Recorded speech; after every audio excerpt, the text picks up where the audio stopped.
I have been sick of this problem. I have been sick of this controversy over living wage or minimum wage. And I believe that something is seriously wrong with the heads of many of our leaders. How can anyone who earns 200,000, 300,000, 400,000, 500,000, not to talk of people who earn 1 million, 2 million, how can they go to sleep in good conscience every day? How can they go to sleep in good conscience and come out to sit down in a boardroom to discuss the sustainability or otherwise of paying 60,000 to the poorest of workers? How can we go to bed and sleep, all those who belong to the elite, who earn 2, 3, 4, 500,000, 1 million? How can you go to sleep in good conscience, I say, if you still have any conscience? How can you go to sleep in good conscience and come out to be debating? I hear people on TV, I watch people on TV, experts, economic experts, corporate executives, government officials, who are taking home more than $1 million in a month. And they are there arguing that 60,000 or over will destroy the economy. It's not sustainable. How wicked! You give 60,000 to a poor worker, a poor worker who may have a family of 2 or 3 or 4, for his feeding, for his accommodation, for his house rent, for his medical care, for his children's school fees. How wicked! How blind! How can we do that? And we think that God will bless our country. We think that it is by bringing a new national anthem for God to bless our country. How can you commit this crime against humanity? For me, this is a crime against humanity. Because the poor people who cannot afford to buy gari, I'm not saying they will buy that they are to buy sardine. I'm saying buy gari, poor people who cannot buy gari. I'm not talking of meat or fish. Poor people are dying because they have no money to cure malaria.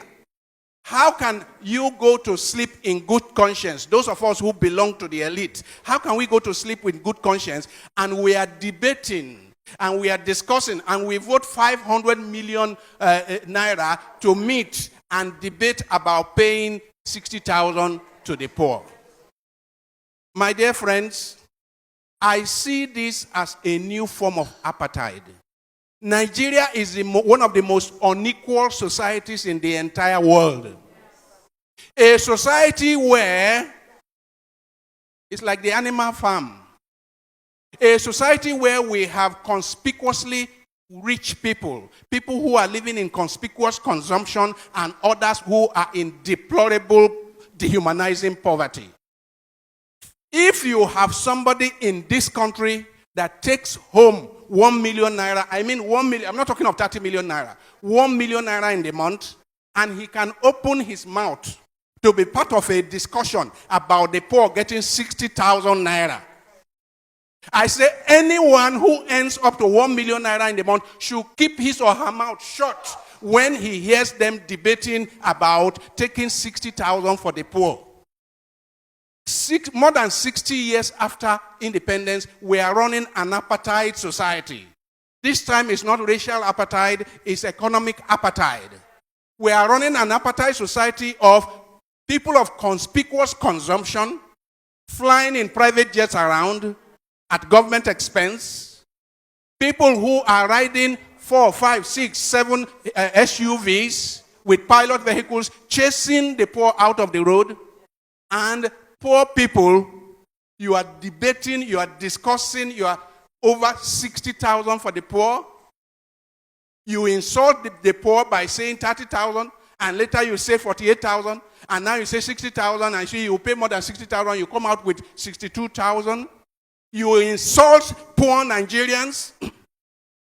I say there is hardly any society I know that is as divided as the Nigerian society. And a society that is so divided is just sitting on a keg of gunpowder. I have warned here before that the revenge of the poor is at the corner.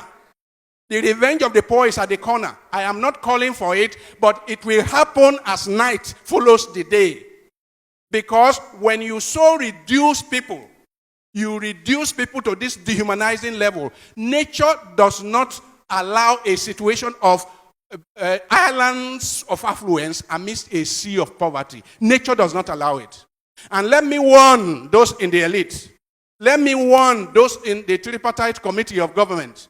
Let me warn that it is in the course of nature that when a predator